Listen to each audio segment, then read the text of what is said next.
Halo everybody, ketemu lagi bareng Bayu di podcast seri Sepang Tes part pertama. Ini pertama kalinya kita bikin podcast dibagi dalam beberapa part karena biasanya cuma satu part. Itu pun pendek banget karena kita biasanya cuma suka-suka. Ini menjadi 2 part karena kita akan membahas sedikit lebih detail soal apa yang terjadi di Sepang Tes. Jadi kemarin di Sepang Tes itu Michelin membuat rider pusing 7 keliling karena mereka membawa 3 ban depan baru. 3 ban depan baru ditambah dengan 1 ban lama. Wajar bahwa tim akhirnya komplain karena berakibat fatal pada ridernya. Jadi ada 3 ban depan baru yang rencananya akan dipakai oleh para rider tahun depan, itu sudah diuji tahun ini. Kalau tahun lalu di Barcelona Tes mereka memutuskan menunda ban depan ini ke tahun 2026, alasannya kurang 1 kali tes, masih ingat? Karena katanya mesinnya dipakai di Mugello, cuman waktu itu ada masalah cuaca apa gimana akhirnya miss 1 tes. Jadi menurut mereka lebih baik ditunda karena kekurangan data untuk tes Mugello. Masalahnya adalah kenapa tiba-tiba di Sepang Tes ujuk-ujuk munculnya banyak banget. Jadi dari 3 ban depan baru itu, 1 ban depan baru itu adalah yang diuji di tahun lalu di Misano Tes dan di Barcelona Tes. Ban depan baru yang kedua itu adalah ban soft yang diperbaharui dari versi yang Barcelona Tes. Jadi yang kemarin itu kata si Bakso Taramaso disebut tipe F. Nah yang ini baru ban depannya kompon soft. Nah tambahan lagi adalah ban depan versi medium hard yang diuji khusus untuk Sepang katanya. Nah ini yang makan korban kemarin. Kemudian dari 3 ban depan baru itu adalah alokasi ban yang tahun lalu punya. Nah ini juga bukan tanpa masalah karena ternyata ada gosip berhembus sepoi-sepoi bahwa ternyata ini ban adalah ban yang nggak dipakai sejak awal tahun, aka ban sisa, aka mungkin ban apes, ban apalah. Tapi yang jelas pilihan untuk para rider mencetak waktu atau menguji motor dengan ban yang bagus itu sangat sedikit. Jadi di hari pertama seolah-olah trek Sepang itu horor banget. Kenapa? Karena bahkan belum jeda makan siang udah 4 rider crash dan crashnya itu gede. Jadi yang pertama pembuka crash itu adalah Jorge Martin sendiri. Dia 2 kali crash di awal sesi. Crash yang pertama dia masih bisa bangun, dia masih bisa kembali ke pedok, masih bisa diperbaiki motornya. Dia keluarlah lagi pakai itu motor dengan ban yang sama. Lah crashnya makin jelek. Alhasil ya dia bisa balik ke pedok, tapi dia mulai mengeluh, kakinya sakit, tangannya sakit. Setelah diperiksa ke klinik udah mulai menduga nih kayaknya ada yang patah nih. Masalahnya adalah dia high side, kepalanya terbentur. Ada kemungkinan ketika mereka memeriksa Jorge Martin ini sama dengan Marc Marquez di Mandalika waktu dia di Flopia, responnya agak sedikit lambat karena mungkin kepalanya kebentur. Jadi diputuskan untuk dibawa ke rumah sakit untuk CT scan. Di daerah Nilai itu adalah daerah yang dekat dengan Sepang. Jadi kalau mau dipilih apakah ke rumah sakit di Kuala Lumpur atau ke rumah sakit Nilai, mereka akan lebih memilih ke Nilai karena itu cuma untuk keperluan CT scan. Dan jaraknya ya paling nggak 10 menit. Kalau ke KL, kalian kalau udah biasa ke Sepang pasti butuh minimal 1 jam kalau mau ke KL, jadi lama. Nah jadi di hari pertama sebelum jeda makan siang itu yang crash adalah Martin 2 kali, kemudian di Gian Antonio, Raul Fernandez, Enea Bastianini. Yang lolos cedera cuman Enea Bastianini. 3 yang lain cedera semua. Raul Fernandez patah telapak tangan dan jari kakinya, di Gian Antonio patah bahu. Jadi ini ternyata memang itu adalah bahu yang kemarin dioperasi tapi beda tempat patahnya. Kalau yang dioperasi kemarin itu adalah bagian lengan yang sendinya itu sampai keluar, tulangnya itu sampai keluar dari tempatnya. Kali ini yang patah adalah dia punya tulang belikat. Aturannya sih itu lebih cepat penyembuhannya karena sisa pasang plet sebenarnya. Tapi bagaimanapun itu merugikan untuk tim karena ini baru hari pertama, masih pagi pula coba. Dan penyebab crashnya itu remeh-temeh banget, tahu nggak? Jadi dia sudah habis cetak fast lap, mau balik nih ke pedok. Karena dia sudah selesai tugasnya dan mau istirahat jeda makan siang, Dia iseng lah mau wheelie di antara tikungan 4 dan 5. Iseng cuman mau wheelie. Karena kan kerjaan dia udah selesai, sudah mau balik istirahat untuk makan siang. Nggak taunya crash. Dan tahu nggak itu masalahnya apa? Karena ban depannya kekunci dan dia pakai ban yang bukan ban kualifikasi. Jadi sebenarnya dia baru mau ngangkat motornya, itu udah crash. Karena ban depannya kekunci, ban belakang maju, ya crash lah dia. Nah sementara Raul Fernandez itu crashnya gede, itu motornya sampai, gua nggak bisa bilang nggak berbentuk sih, karena lebih nggak berbentuk motornya Enea waktu di Barcelona, tapi ya terhambur-hambur, itu fairingnya hilang semua. Jadi ya wajar kalau dia sampai cedera. Nah ini yang menjadi pembahasan kemarin, karena akhirnya jadi saling tuding antara Aprilia dengan Michelin. Michelin, you know lah ya, seperti biasa, cuci tangan pakai alkohol 99,99%. Pasti bilang salahnya rider. Kapan sih mereka ngaku salah? Nggak pernah.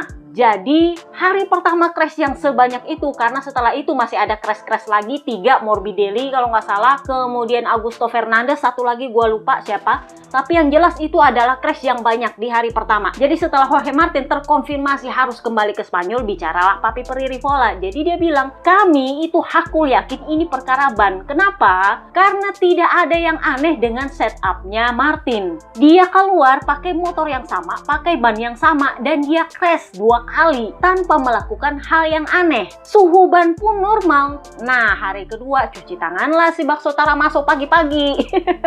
Jadi dia bilang, berdasarkan data, itu adalah salahnya rider. Kenapa? Ban medium yang dipakai oleh Jorge Martin itu 15 derajat lebih rendah dari seharusnya. Ibarat kata, banyak kurang panas, terlalu pagi dipakai. Jadi Michelin nggak salah sama sekali. Waktu itu Papi Pririvola belum menanggapi karena dia sibuk sama Marco Bes. Ini adalah rider seniornya Aprilia yang tersisa karena Ai Ogura adalah rookie. Jadi Marco Bes diwanti-wanti, tolong kalau kamu ngetes gak usah dipaksa-paksa, yang penting ngetes aja, adaptasi aja, jangan sampai crash. Apalagi kalau sampai cedera. Kenapa? Karena kalau sampai lu crash, lu cedera, tutup pedok lah Aprilia. Bener nggak? Karena Aprilia dalam krisis, mereka nggak bisa mengandalkan Ai Ogura. Jadi di hari kedua, Lorenzo Savadori menggantikan Jorge Martin, tapi tugasnya adalah untuk menguji elektronik. Sementara untuk menguji part-part dan mesin yang baru, ya tetap Marco Bes. Nah secara otomatis, kalau mesin harus diputuskan di sepang tes, mau nggak mau Marco Bes yang harus memutuskan mesin mana yang mau dipakai. Bener nggak? Jadi ya nanti kita bahas di Aprilia seperti apa kondisinya Marco Bes. Tetapi di akhir hari, di hari ketiga, Papi Pririvola membantah apa yang dikatakan oleh si Bakso Taramaso. Jadi dia bilang, kami punya data itu menunjukkan bahwa apa yang dikatakan oleh Taramaso itu tidak benar. Kenapa? Karena berdasarkan data kami itu tiada yang salah dengan suhu bannya. Kecuali kalau memang Michelin punya ban baru itu punya titik pemanasan yang berbeda dari yang seharusnya. Jadi ini kan ban baru, ternyata menurutnya si Bakso Taramaso itu suhu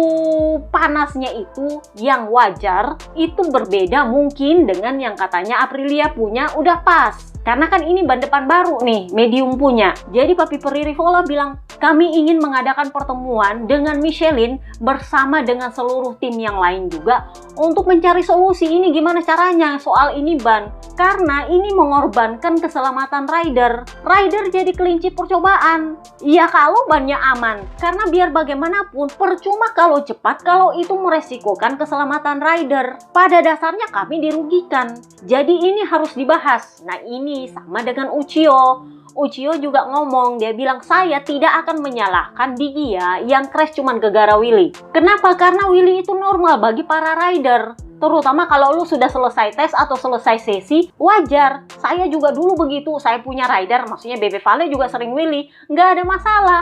Yang masalah adalah bannya. Jadi saya setuju bahwa kami harus bicara dengan para tim lain untuk mencari solusi ini nggak bisa kayak gini terus.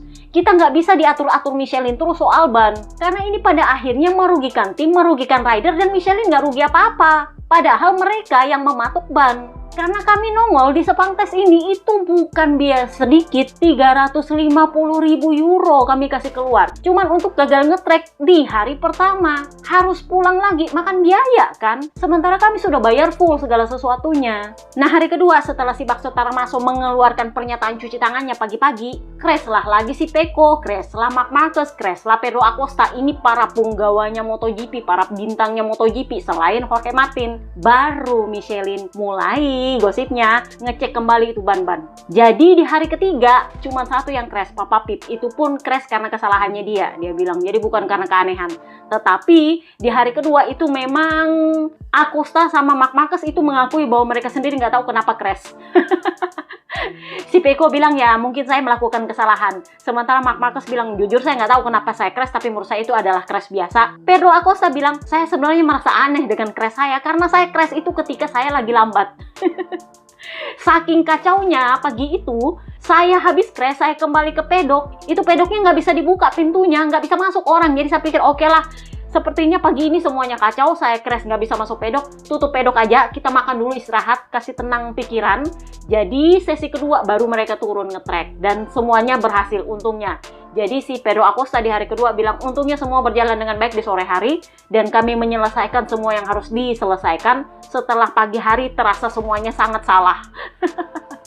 Jadi setelah Marc Marquez itu crash, mulailah ngecek-ngecek katanya Michelin, sehingga di hari ketiga itu yang crash itu cuma Papa Pip, itu pun karena dia melakukan kesalahan katanya. Sedikit melebar dan dia nggak bisa mengendalikan motornya di tikungan 4 kalau nggak salah dan dia crash. Tetapi dengan bersuaranya Papi Rivola yang secara terang-terangan nge-war sama Michelin, ini membawa gosip berhembus kencang. Mereka minta opsi untuk tahun 2026. Karena kontraknya Michelin memang sampai 2026 dan harusnya sih bisa diperpanjang sampai 2 tahun ke depan, 2027 sampai 2028.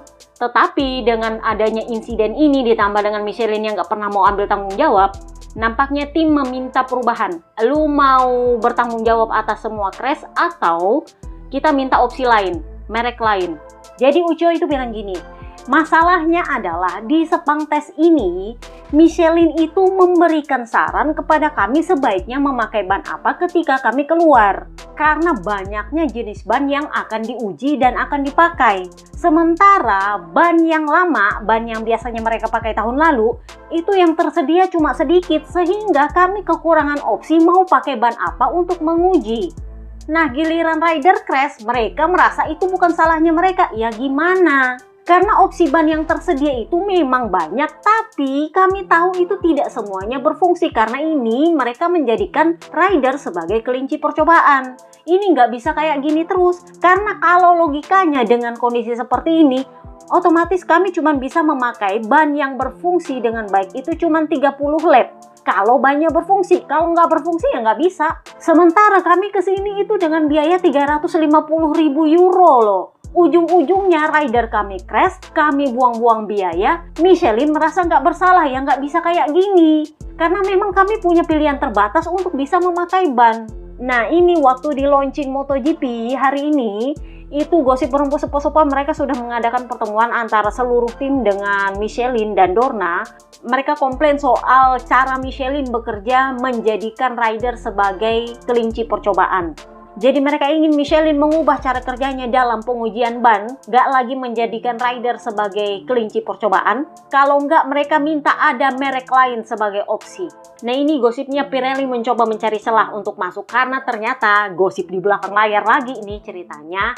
Kontraknya Michelin itu memang cuma sampai 2026, tetapi dari gelagatnya Michelin yang akan memakai ban baru di 2026, naga-naganya mereka akan memperpanjang kontrak paling enggak 2 tahun lagi sampai tahun 2028. Gosipnya memang saking gampangnya Dorna mengatur skenario dalam tanda kutip, itu gosipnya Opa Espeleta itu sampai menolak proposalnya Pirelli untuk menjadi supplier ban di tahun 2027 untuk MotoGP. karena mereka kan sudah di Moto3 dan Moto2.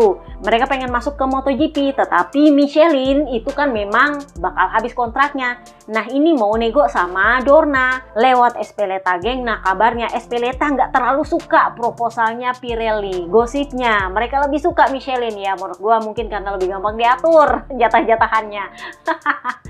Tetapi dengan apa yang terjadi di Sepang Tes kemarin itu mulai mengemuka bahwa para tim itu meminta ini harus berubah atau kami minta supplier baru. Nah, ini nih kita mau lihat apakah Michelin punya cara untuk mempertahankan eksistensinya di MotoGP atau Pirelli akan mencoba masuk paling nggak menjadi opsi di tahun 2026. Let's see. Karena memang ini yang ngomong adalah bosnya pabrikan, Papi Pririvola. Kalau kemarin-kemarin sempat Yamaha komplain soal ban, yang ngomong adalah Papi Peri Jarvis. Waktu itu cuci tangan, waktu itu Bebe Vale yang komplain kalau nggak salah. Papi Peri Jarvis bilang, ya kami nggak bisa mengintervensi itu karena tiap rider beda-beda feeling soal bannya. Jadi kalau memang nggak sepakat soal itu ya nggak bisa waktu itu. Nah, waktu masalahnya Pecco Bagnaia tahun lalu yang dia crash, kalau nggak salah di Barcelona ya dia crash atau di Jerez, itu Papi Domenicali malah nyalahin si Pecco. Meskipun ya Papi Tardosi itu bilang bahwa ini salahnya ban. Karena kan Pecco bilang ini kayaknya bannya nggak berfungsi. Tetapi Papi Domenicali alih-alih menyalahkan Michelin malah menyalahkan Pecco. Jadi dia bilang ada yang nggak berfungsi di motornya Pecco. Tapi dia nggak bilang itu ban. Nah, kali ini Papi Pririvola yang ngomong itu salahnya ban. Jadi clear, akhirnya ada satu pabrikan yang buka suara soal ini. Ditambah lagi Uchiyo yang punya siapa? Valentino Rossi itu ngomong soal betapa diktatornya Michelin soal penggunaan ban. Kenapa? Karena di pedok itu mereka harus pakai syaratnya Michelin. Jadi Uchiyo bilang ya nggak bisa kayak gitu cuci tangannya. Oke, mungkin ada rider yang salah, tapi rider juga pakai ban itu pakai sarannya Michelin. Michelin kan itu ada tuh orang-orangnya di pedok. Suruh mereka pakai apa ya dia pakai. Karena memang saking banyaknya itu opsi, ditanya dulu rider, kamu mau ngapain? Oh, mau nguji ini, nguji itu. Oh ya, kalau mau nguji ini, nguji itu pakai ban ini. Sekalian untuk ngambil data. Ujung-ujungnya ridernya crash, cedera, Michelinnya cuci tangan, ya nggak bisa gitu. Kita udah keluar biaya, kita rugi performa pula. Ditambah dengan ridernya harus absen, Michelin rugi apa? Kagak rugi apa-apa. Jadi ya kita lihatlah nanti keputusannya Safety Commission apa, karena menurut gua perlu ada juga masukan dari rider mengenai penggunaan ban ini, karena itu keputusan bukan cuma dari tim, bukan cuma dari pabrikan, terutamanya harus dari rider. Selama ini Michelin itu aman karena Marc Marquez itu nggak pernah ngomong aneh-aneh soal ban. Intinya adalah Marc Marquez karena dia adalah pusat dramanya MotoGP. Jadi kalau dia kenapa-kenapa itu perlu ada kompromi. Jadi selama ini rider mau bebusak juga ngomong apa nggak masalah sama Michelin selama si Colas Marc Marquez nggak ngomong, karena sekali dia ngomong itu media buzzer-nya itu yang emang jelek image-nya untuk Michelin. Jadi ya memang itu yang dijaga banget sama Michelin. Satu kali dia ngomong baru pusing Michelin. Nah itu kemarin kan karena dia crash barulah Michelin bergerak. Hari ketiga nyaris nggak ada yang crash, cuman Papa Pip itu pun karena kesalahannya sendiri. Jadi menurut lo so kita pindahlah ke launchingnya. Lama kan? Ya lama, kita belum masuk pabrikan loh baru launching. Makanya jadi dua part saking panjangnya. Jadi hari ini mereka launching di Bangkok. Ini adalah pertama kalinya MotoGP melakukan launching secara resmi. Jadi kalau kalian sudah lama ngintil MotoGP itu nggak pernah bikin launching secara official atau bikin sesuatu yang khusus di luar event seri per seri. Jadi kalau misalnya ini seri Thailand, barulah mereka bikin acaranya untuk GP Buriram. Jadi nggak pernah dibikin special launching official ala-alanya tahun ini. Jadi karena mulai tahun ini Liberty Media sepenuhnya memiliki Dorna, itu kalau disetujui oleh Komisi Anti Monopoli Eropa bulan Juni nanti, gosipnya bakal disetujui sih. Jadi mereka untuk pertama kalinya bikin official launching untuk musim 2025. Dibikin di Buriram, dimulai dari parade motor-motor itu ditarik pakai tuk-tuk, di towing, ditambah dengan para rider beserta motornya itu foto di depan sebuah kuil yang memang terkenal di Bangkok. Cuman ya karena foto rider ada beberapa rider yang absen karena cedera, ada 3. Jadilah Marco Bes foto sendirian, Morbidelli foto sendirian, Ai Ogura foto sendirian. Kurang lengkap sih sebenarnya, tapi ya mau di apa, karena memang ini launchingnya jauh sebelum musim dimulai. Jadi karena launchingnya ini dilakukan sekitar 2 minggu, 3 minggu sebelum musim dimulai, bahkan sebelum buriram tes, jadinya rider-rider yang cedera dan memutuskan untuk stay di rumah untuk proses penyembuhan itu nggak ikutan launching, cuman motornya yang nangkring di stage. Mereka nggak bisa ikut foto di kuil karena ridernya nggak ada. Jadi buat yang nanya apakah ada rider yang pernah melewatkan launching? Well ya sejauh ini sih nggak ada. Kenapa? Karena rider cedera itu gimana pun ceritanya, mereka akan berusaha untuk hadir di sirkuit seri pertama musim. Karena kalau dulu-dulu foto para rider beserta motornya untuk kelas MotoGP musim itu biasanya dilakukan di hari Kamis menjelang seri pertama dimulai. Jadi kalau misalnya seri Qatar nih sebagai seri pertama, itu hari Kamis setelah track walking itu mereka akan bikin foto bersama MotoGP class.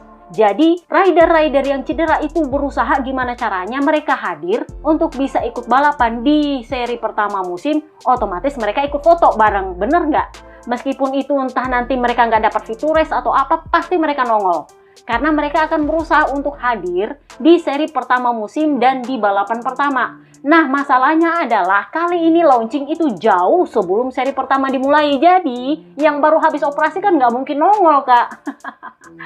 Nah, ini yang juga menjadi perhatian bagi para tim karena di luar ekspektasi bahwa para rider itu akan ada cedera seberat itu di Sepang. Terutama karena hari pertama pula, masih pagi pula. Jadi ketika launching tadi ada sedikit insiden sih menurut gua. Yang pertama ini yang harus jalan jauh banget karena motornya mogok. Yang paling banyak insiden adalah si Culas Marc Marquez, si maling kundang perebut hak orang itu. Menurut gue sih dia terlalu petakilan, ke kiri ke kanan, ke kiri ke kanan, muter-muter ke sana ke sini. Akhirnya nggak tahu apakah habis bensin atau kemogok, gue nggak ngerti. Akhirnya dia harus lari dari depan ke stage.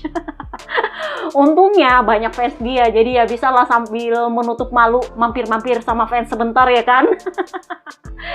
Tapi yang menjadi insiden besar adalah bisa-bisanya MC-nya nggak tahu itu Marc Marquez.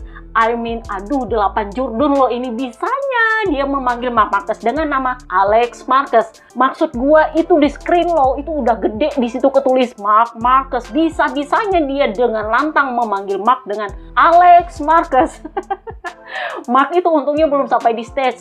Waktu disebut dia sebagai Alex Marquez, dia cuma ngekek, dia ketawa sama si Peko. Peko bilang kayaknya ada yang salah dengan MC-nya, tapi untungnya itu sebelum naik di stage. Dan setelah itu sepertinya ada yang negur MC-nya. Jadi ketika naik di stage, dia sudah memanggil Marc dengan nama Marc, udah bukan Alex. Gue tuh yang agak aduh, bisa-bisanya MC MotoGP nggak kenal sama seorang Marc Marquez itu.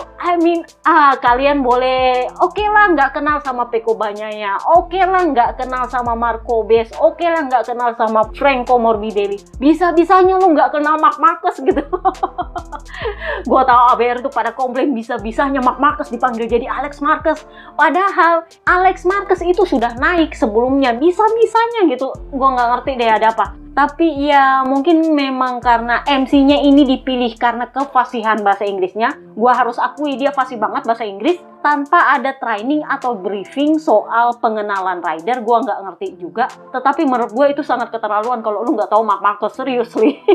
Terlalu. Yang agak kurang enak juga ada satu MC-nya yang mungkin karena kurang lancar bahasa Inggrisnya, jadi kesannya dia itu nanya ke Pecco agak sedikit sarkas. Entah dia meragukan atau dia memang nggak kenal Pecco atau memang dia nggak fasih bahasa Inggris sehingga kedengarannya seperti sarkas. Jadi sampai si Pecco itu nanya sorry karena dia mungkin merasa ini orang apakah dia bertanya cuman bercanda atau karena memang nggak tahu atau gimana. Untungnya Pecco bisa menanggapi itu dengan tenang, cuman ya memang dia sedikit bilang sorry karena yang satu itu MC-nya memang orang Thailand yang kurang fasih bahasa Inggrisnya, tapi gua tahu dia cukup tahu MotoGP. Sementara yang satu itu lancar banget bahasa Inggrisnya tapi clearly dia nggak tahu MotoGP. Kalau sampai nggak kenal Marc Marquez itu keterlaluan.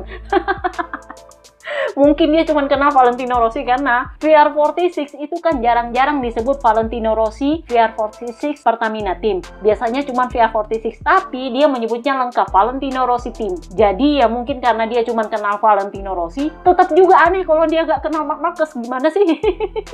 Cukup menarik untuk gue. Yang pasti, Papi Brivio tadi sempat bilang di launching MotoGP itu bahwa Raul Fernandez akan terbang dari Spanyol ke Buriram besok, hari Senin. Berarti pas kalian dengar ini podcast, karena dia akan berusaha untuk ikut tes Buriram. Jadi menurutnya Papi Brivio, ya mungkin nggak bisa terlalu dipaksakan, tetapi dia akan mencoba untuk menambah pengalamannya beberapa lap lah. Mungkin nggak bisa terlalu panjang, misalnya 1 hari full, tapi paling nggak dia mau merasakan pengalaman di atas motor untuk adaptasi lebih banyak sebisa mungkin, meskipun kondisinya cedera. Kurang lebihnya kayak gitu, karena memang itu sangat penting. Jorge Martin itu akan memulai musim persis sama dengan caranya Franco Morbidelli memulai musim tahun lalu. Udah harus ganti pabrikan, cedera pula.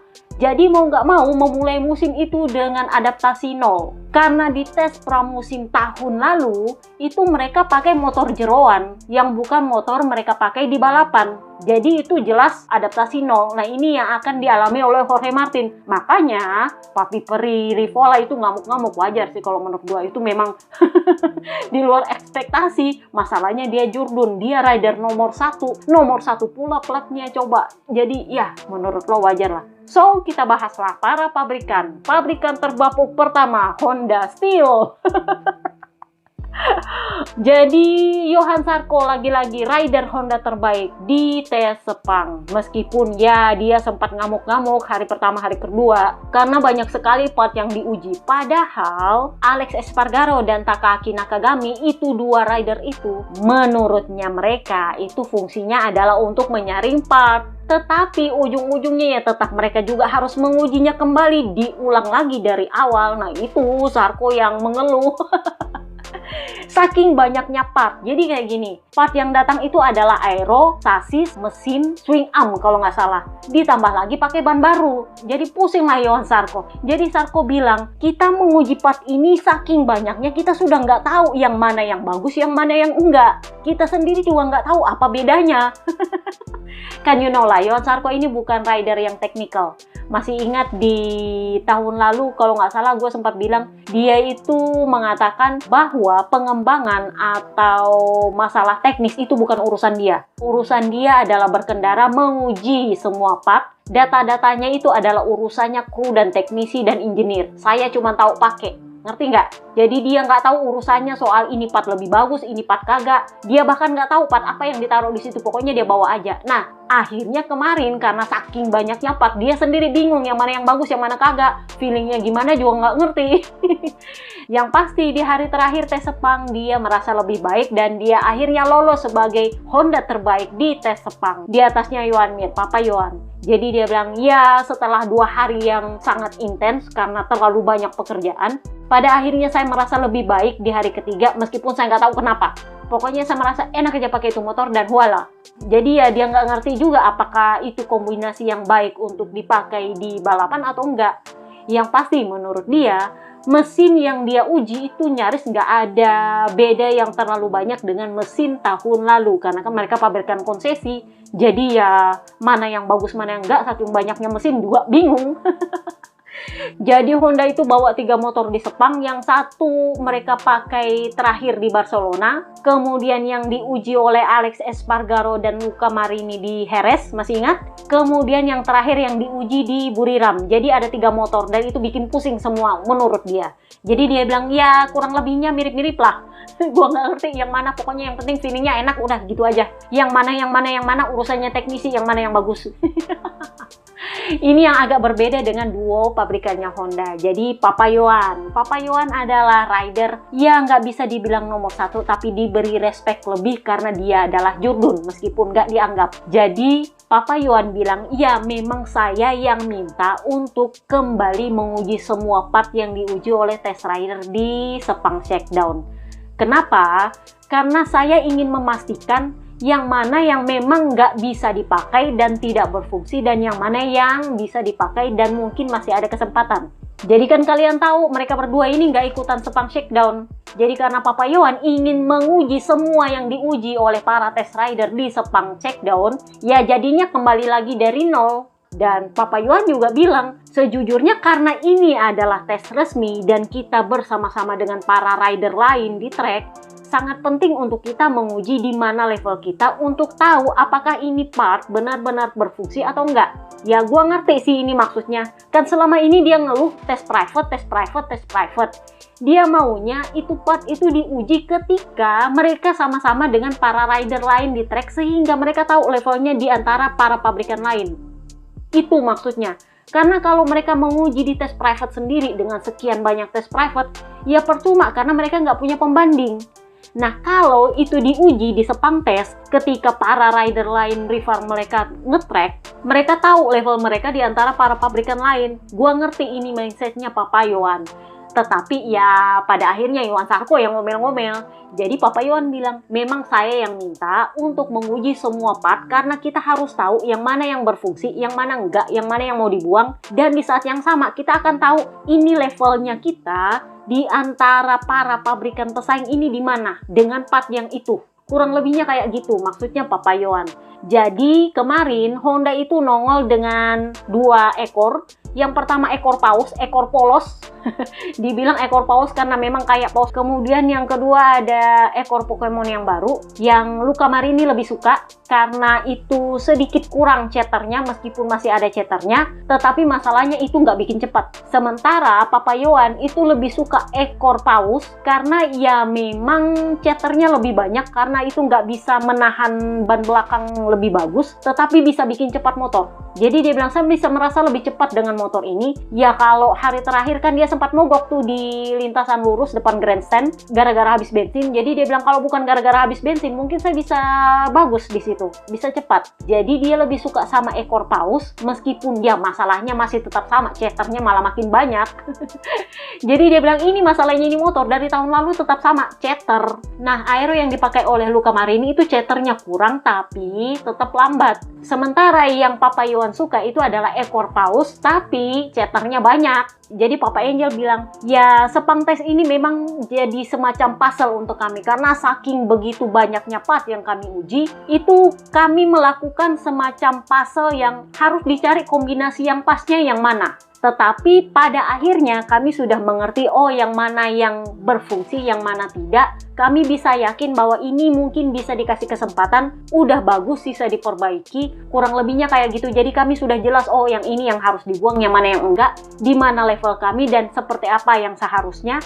Karena kami punya banyak data yang dikumpul dan punya para rider dari pabrikan lain sebagai referensi. Kurang lebihnya kayak gitu. Nah, Somkiat Chantra, rookie satu ini, kita nggak bisa menyalahkan dia punya performa yang minta maaf karena udah motornya bapuk. Dia juga masuknya late gen, aka dipaksa masuk ke MotoGP. Jadinya dia agak sedikit kaget. Jadi dia itu bawa motor dari Sepang Shakedown, 6 hari totalnya. Dan dia bilang itu lengan saya itu pegalnya minta ampun. Jadi secara fisik dia itu lelah.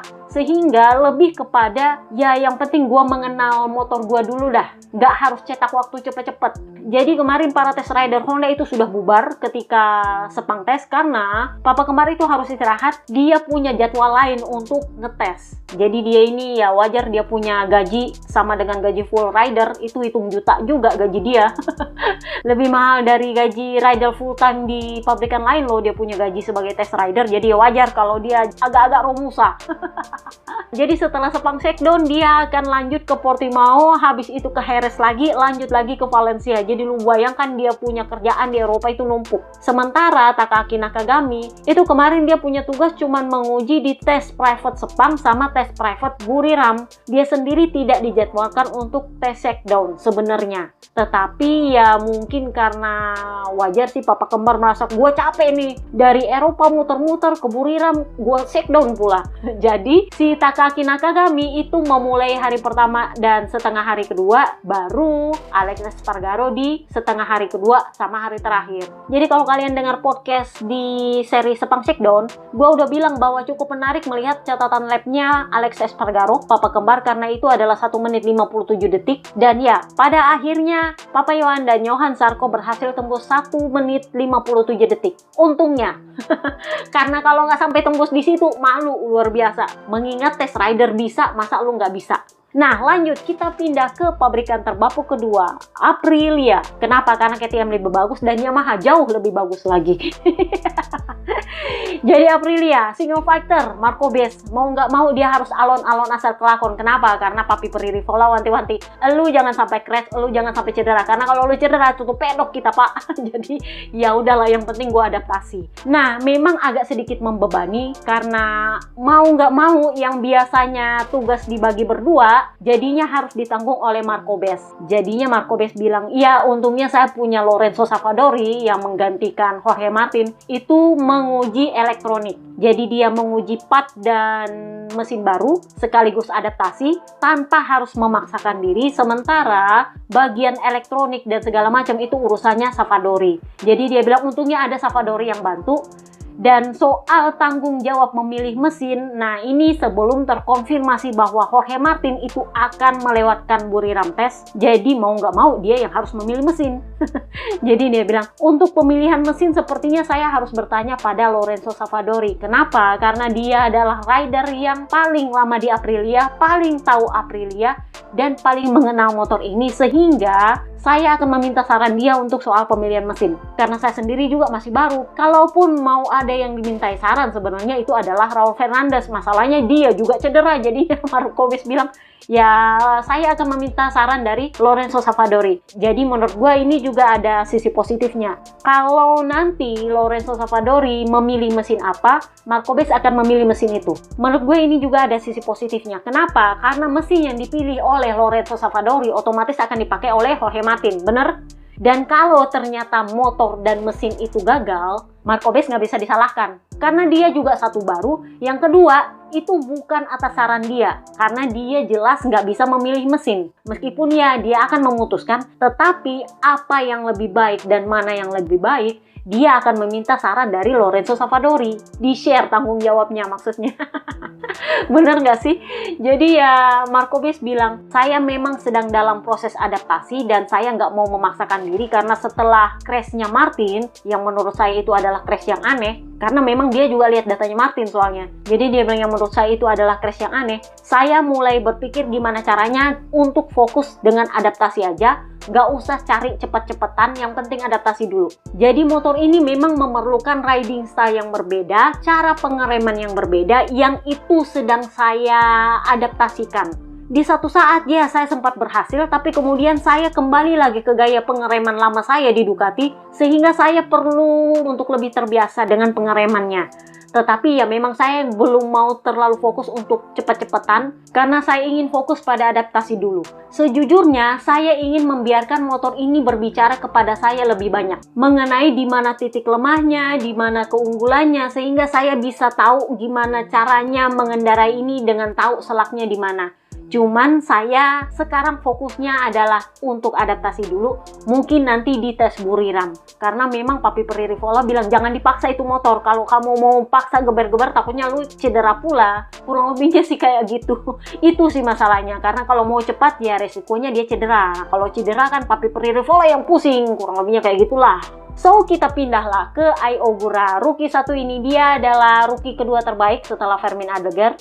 Jadi dia bilang kalau mau dibilang adaptasi lumayan intens karena terus terang saya juga capek.